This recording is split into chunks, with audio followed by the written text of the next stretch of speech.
이 동영상은 제주도 들빛교회의 2025년 12월 25일 성탄절 특별 예배 설교 동영상입니다. 오늘은 자기 삶에 책임을 다하는 아름다운 이웃들을 위한 성찬과 작은 예수의 탄생을 함께 기뻐하는 생일 축하의 시간, 그리고 교우들이 준비한 따뜻한 선물을 서로 교환하는 시간을 가졌습니다. 말씀은 조영배 목사님께서 축하의 기쁨 아래에 무엇이 있나요?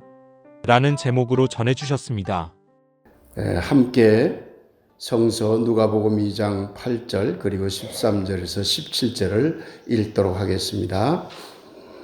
그 지역의 목자들이 밤에 밖에서 자기 양떼를 지키더니 호련히 수많은 천군이 그 천사와 함께 하나님을 찬송하여 이르되 지극히 높은 곳에서는 하나님께 영광이요 땅에서는 하나님이 기뻐하신 사람들 중에 평화로다 하니라. 천사들이 떠나 하늘로 올라가니 목자가 서로 말하되 이제 베들레헴으로 가서 주께서 우리에게 알리신 바 이 이루어진 일을 보자 하고 빨리 가서 마리아와 요셉과 구유에 누인 아기를 찾아서 보고 천사가 자기들의 아기에 대하여 말한 것을 전하니. 동방박사 이야기 마태복음 2장 7절에서 12절까지 성서 말씀을 읽도록 하겠습니다. 이에 헤롯이 가만히 박사들을 불러 별이 나타난 때를 자세히 묻고 베들레헴으로 보내며 이르되 가서 아기에 대하여 자세히 알아보고 찾거든 내게 고하여 나도 가서 그에게 경배하게 하라. 박사들이 왕의 말을 듣고 갈새 동방에서 보던 그 별이 문득 앞서 인도하여 가다가 아기 있는 곳 위에 머물러 서 있는지라. 그들이 별을 보고 매우 크게 기뻐하고 기뻐하더라. 집에 들어가 아기와 그의 어머니 마리아가 함께 있는 것을 보고 엎드려 아기께 경배하고 보배압을 열어 황금과 유향과 모략을 예물로 드리니라. 그들은 꿈에 헤롯에게로 돌아가지 말라 지시하심을 받아 다른 길로 고국에 돌아가니라. 말씀을 아름답게 받겠습니다. 아멘. 성탄절입니다. 예수님의 탄신을 축하드리도록 합시다. 함께 예수님하고 우리 부르고 탄신을 축하드립니다. 한번 하도록 합시다. 시작. 예수님 탄신을 축하드립니다. 네. 미국식으로도 합시다. 메리 크리스마스 한번 합시다. 시작. 메리 크리스마스. 제가 아는 한 교수가 있는데요. 얼마 전에 서울에서 만나서 저녁 식사를 하는데 이런저런 얘기하다가 우리가 서로 아는 친구에 대한 얘기를 하게 됐어요. 그 아무개 그 사장 어떻게 살아? 하고 내가 물었더니만 부인을 여의고 혼자 되게 됐는데 외동아들이 미국에서 잘 산답니다. 그래서 자기가 쓸쓸하니까 미국으로 갔대요. 그런데 아들이 참 극진한 효자였던 것 같습니다. 극진하게 모셨대요. 며느리도 그렇고. 그러니까 처음에 갔을 때 몇 달은 너무 좋은 거예요. 행복했어요. 그런데 도저히 문화가 맞지 않아서 되돌아왔답니다. 그래서 내가 왜? 하고 물었더니만 아주 새파란 아주 어린 손자들이 자기 보고 You, hey you, 야 너 이 번역하려고 그렇게 들리거든요. 에?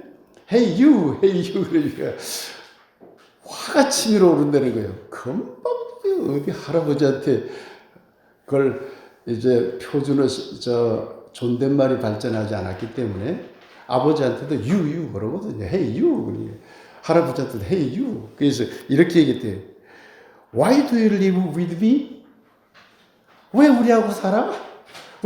너는 왜 우리하고 살아? 그러니까 들리는 소리가 왜 너 우리랑 살아? 왜 너 우리랑 살아? 이렇게 들리는 거예요.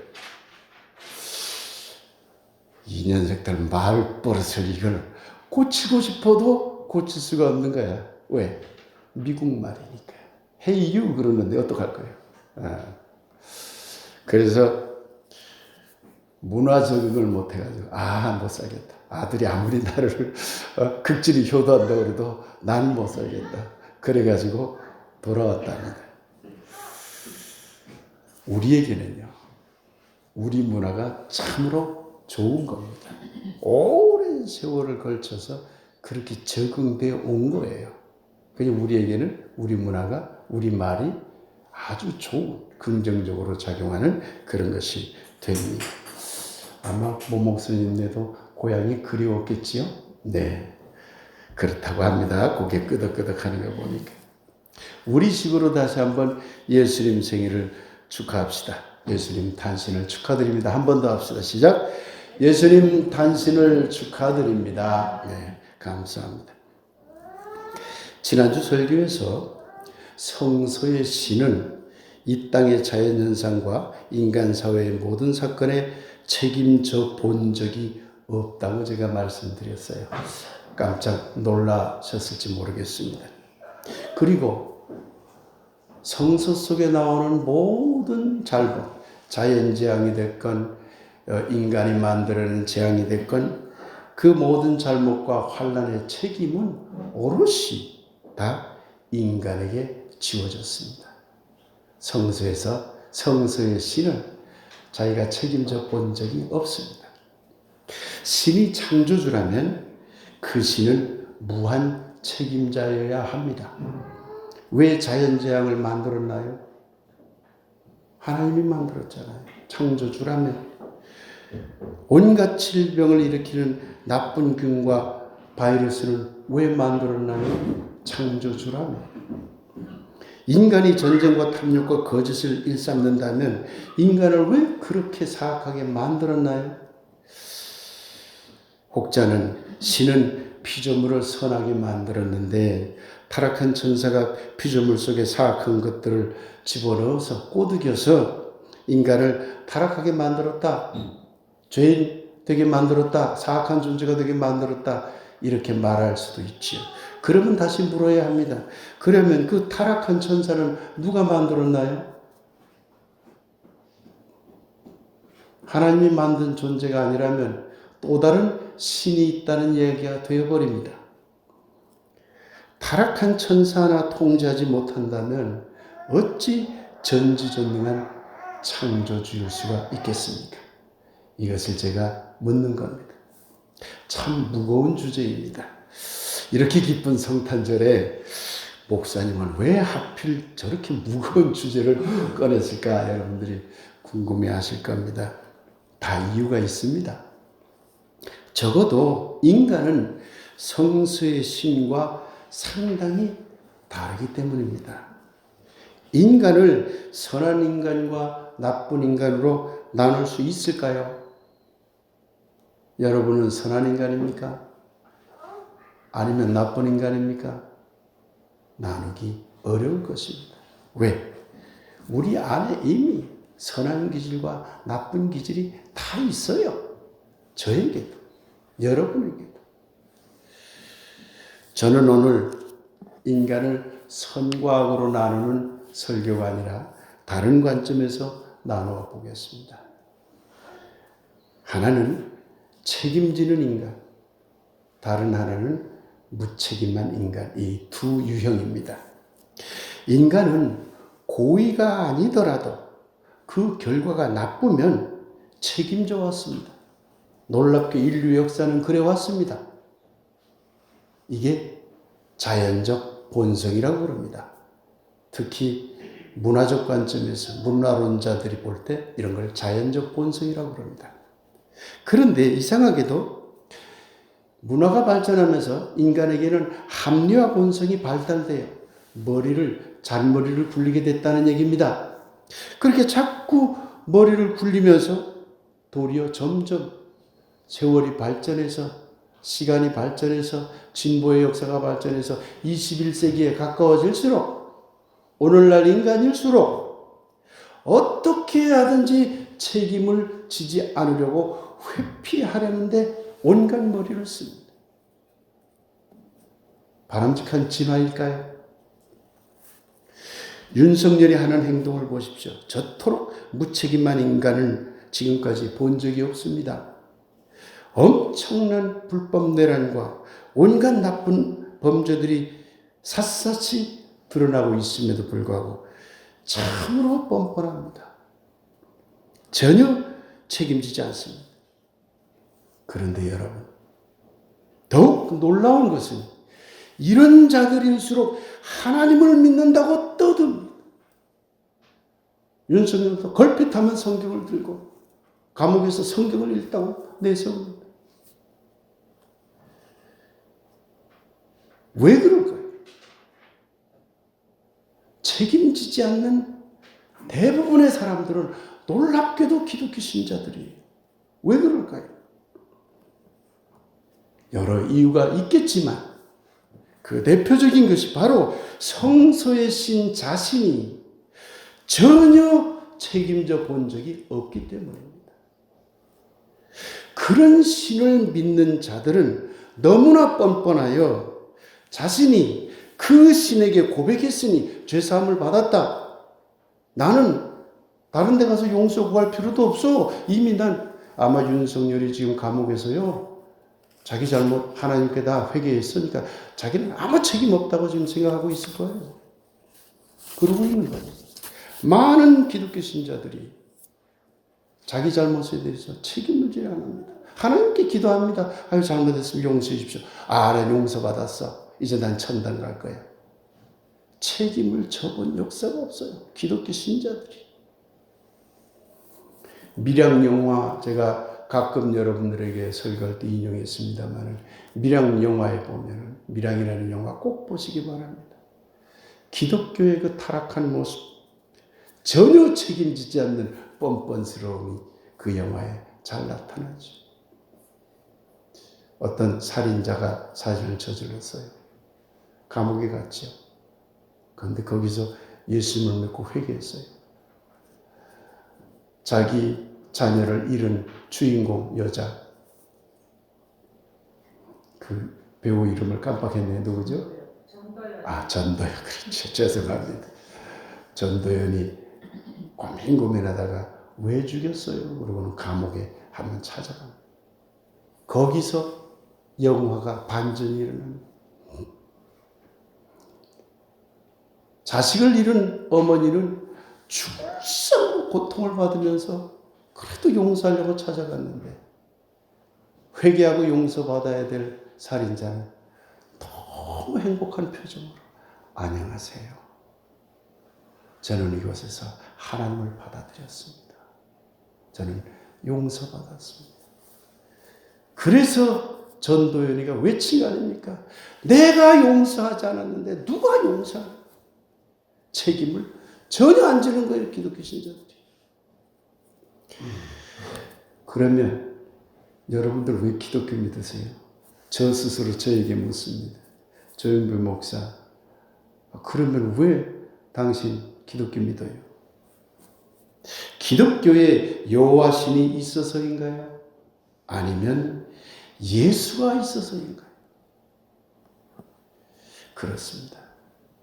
우리는 예수가 있기 때문에 기독교를 믿습니다. 예수를 잃어버린 기독교는 아무 쓸모에 그런 짝이 없습니다. 아무 쓸모가 없습니다. 그런데 말입니다. 만일에 예수가 여러분 나를 믿기만 하면 여러분들은 아무런 책임질 필요 없어요. 그냥 나만 믿으면 천당 가.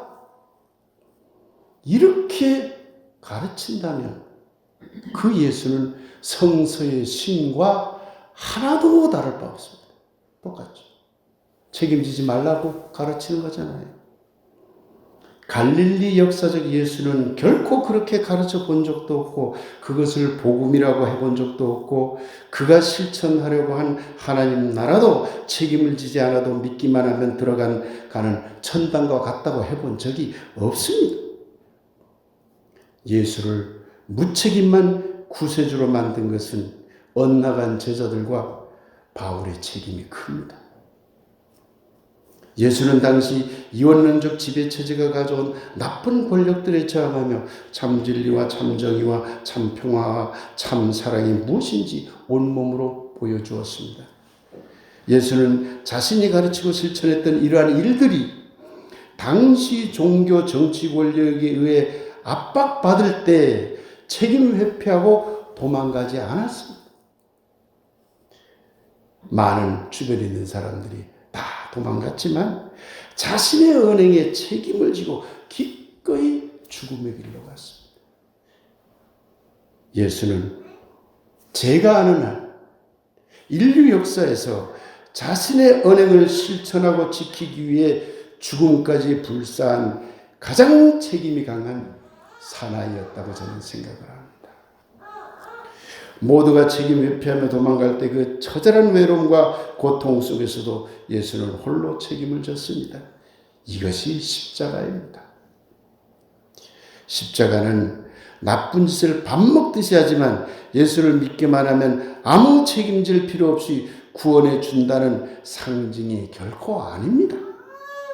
십자가가 그런 상징이라면 저는 예수마저 버리겠습니다. 안 믿겠습니다. 그러나 십자가는 자기 삶에 대한 무한 책임을 상징합니다. 죽음에 이르도록 책임을 지는 것이니까요. 그래서 저는 예수를 믿습니다.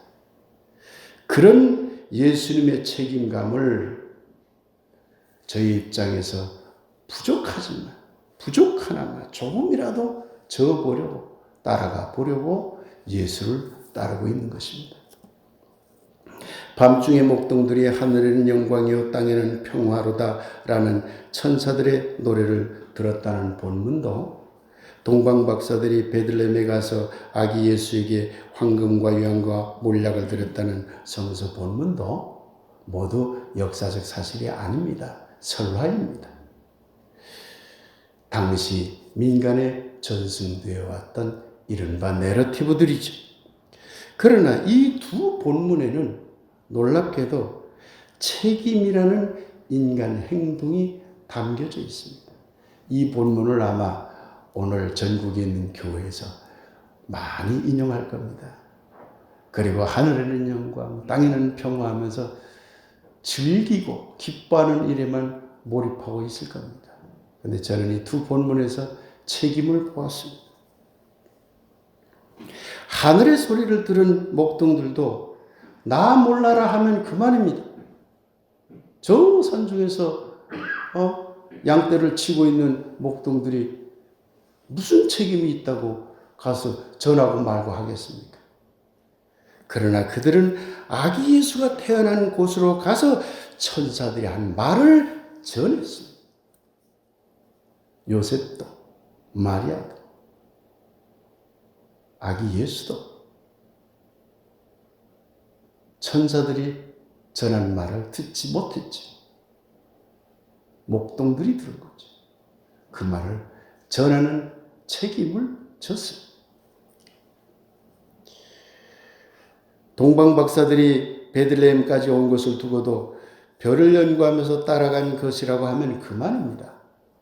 사실 그랬으니까요. 그런데 사단이 일어났습니다.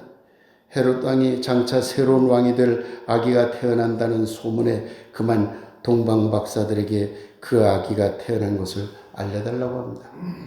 나중에 다 아기들을 죽이려고 한 그런 음흉한 계획이 있었기 때문이죠. 그런데 동방박사들은 헤롯의 사악함을 깨닫고 다른 길로 돌아갔습니다. 그 요청에 따르지 않았죠. 마치 대통령과 상관의 명령을 받았지만 그 불법 계엄의 부당함을 알고 어떻게 하든지 그 명령을 따르지 않으려 했던 선한 군인들이 떠오릅니다. 동방박사들도 사악한 권력의 말을 따르는 것이 책임 있는 행동이 아니라 도리어 거부하는 것이 책임 있는 행동임을 보여주고 있습니다. 오늘 이 두 본문에서 우리는 예수님 축하합니다 하는 내용만 찾으려고 하지 말고 책임 있는 인간의 모습을 찾을 줄 알아야 할 것입니다. 예수님의 탄신을 축하드립시다. 이제 좀 기쁜 이야기로 돌아옵시다. 네. 그러나 그저 믿기만 하면 우리를 구해주는 구세주가 태어났기 때문에 축하한다고 하지는 맙시다. 그것은 매우 무책임한 축하이기 때문입니다. 도리어 예수님이 이 땅을 자유와 평등과 정의와 평화의 세계로 만들기 위해 애쓰며 사악한 지배 권력들과 싸우다가 자신의 언행에 책임을 지고 십자가를 지셨기 때문에 그 놀랍고도 강인한 책임감을 가진 예수님이셨기에 그분의 놀라운 삶을 기리며 그분의 탄신을 축하하도록 합시다. 한동안 어느 기업에서 열심히 일한 당신 떠나라 라는 광고를 내서 히트친 적이 있습니다. 여행 광고거든요. 즐기라는 거 아니에요. 여행 떠나라 그런 말이에요. 즐겨라. 근데 앞에 조건이 있어요. 열심히 일한 당신 떠나라. 즐깁시다. 성탄을 즐깁시다. 이 광고처럼 여행을 떠납시다. 그런데 책임을 다합시다. 책임을 다하지 못한다면, 우리의 신앙에 대한 책임, 우리 삶에 대한 책임을 다하지 못한다면 과연 우리의 삶이 축하받을 수 있을까요? 그래서 저는 이렇게 살짝 바꿔서 말하고 싶습니다. 책임을 다한 그대여, 여러분이여, 이제 우리 서로 축하합시다. 예수님 탄생과 함께 우리도 서로 축하받아야 됩니다. 그러니 우리는 물어야 합니다. 축하할 일이 있다면, 그리고 축하받을 일이 있다면 우리 스스로 또는 축하해야 할 일을 한 사람을 향해서 그 축하받을 일 아래에 과연 책임이 있는가라고 물어야 합니다. 여러분이 저를 축하할 일이 있다면 그때마다 관로 저희 목사님 저 축하받을 일 저 밑에 저변에는 책임이라는 단어가 있을까라고 물으시는 얘기입니다. 우리 스스로에게도 그렇게 물어야 한다는 얘기입니다. 예수는 축하받을 자격이 넘칩니다. 그 축하의 기쁨 아래에 십자가라는 책임을 놓았기 때문입니다. 우리도 작은 예수가 되려고 합니다. 우리도 축하받을 자격이 있습니다. 그 축하의 기쁨 아래에 작을지라도 책임을 다하는 우리의 삶이 있다는 말입니다. 솔직히 없으면 축하받을 자격이 없는 거죠. 다 여러분 있겠지요? 저도 그 책임을 다하려고 바등바등 살고 있습니다. 예수님 탄신을 축하드립니다. 그리고 작은 예수 여러분, 여러분의 탄생도 축하드립니다. 여러분의 삶이 작은 십자가라는 책임으로 이곳을 조금이라도 선하고 아름답게 만드는 일에 참여하고 있으리라 저는 그렇게 믿습니다. 그렇기 때문에 여러분들도 충분히 축하받을 자격이 있습니다. 다 함께 축하합시다. 따라합시다. 예수님 탄신을 축하드립니다. 예수님 탄신을 축하드립니다. 작은 예수의 탄생을 축하드립니다. 좀 쑥스러우신가 봐. 서로를 보면서 한번 합시다. 작은 예수의 탄생을 축하드립니다. 참 이렇게 시키는 거 싫어하는 사람이긴 하지만 오늘 한번 합시다. 시작! 작은 예수의 탄생을 축하드립니다. 감사합니다. 2025년 성탄절 예배 설교 동영상을 마칩니다. 올 한 해 잘 마무리하시고 밝고 희망찬 2026년도 맞이하시길 빕니다.